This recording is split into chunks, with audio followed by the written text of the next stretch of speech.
Assalamualaikum warahmatullahi wabarakatuh. Perkenalkan, nama saya Ahmad Dini Wijaya. Saya dari kelas K420 MNR.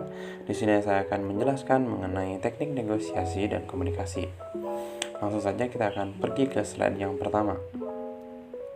Oke, baik, topik yang akan dibahas pada video kali ini yaitu mengenai penjelasan tentang komunikasi verbal dan non-verbal.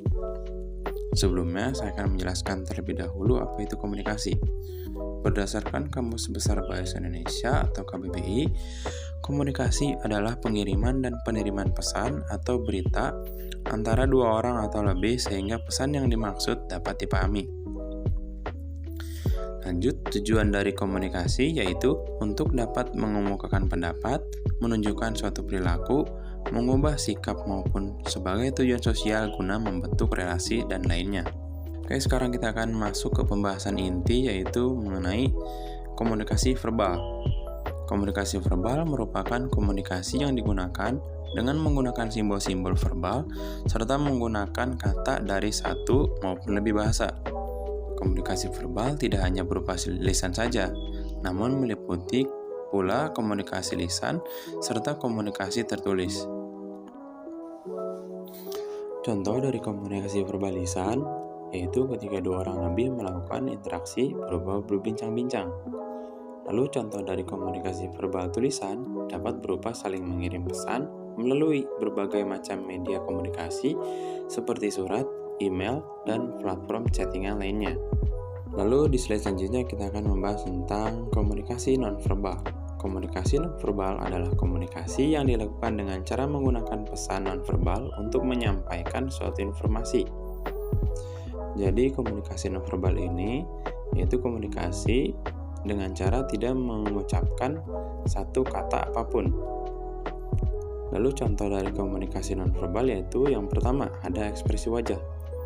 Dengan melihat ekspresi wajah seorang saat berinteraksi, kita bisa mendapatkan suatu informasi. Contohnya yaitu ketika seorang mengekspresikan wajahnya cemberut atau merenung atau merengut, maka kita bisa mengambil kesimpulan bahwa orang tersebut sedang bersedih ataupun sedang marah atau kecewa. Lalu yang kedua ada menggerakkan kepala. Kita bisa melihat atau mengerti dari gerakan kepala. Contohnya yaitu ketika sedang berbincang-bincang atau berinteraksi, lalu seseorang menganggukkan kepalanya. Berarti kita bisa mengambil kesimpulan bahwa orang tersebut mengerti atau mengiyakan apa yang disampaikan oleh komunikator.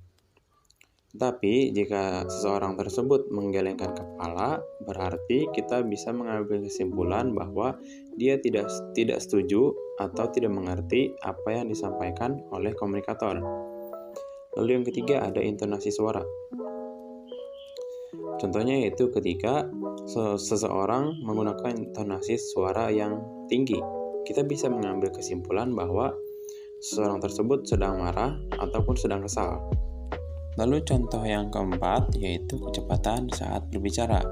Ketika berbincang-bincang ataupun berinteraksi, jika seorang tersebut menggunakan kecepatan saat berbicara lebih cenderung cepat, berarti kita bisa mengambil kesimpulan bahwa seseorang tersebut sedang terburu-buru.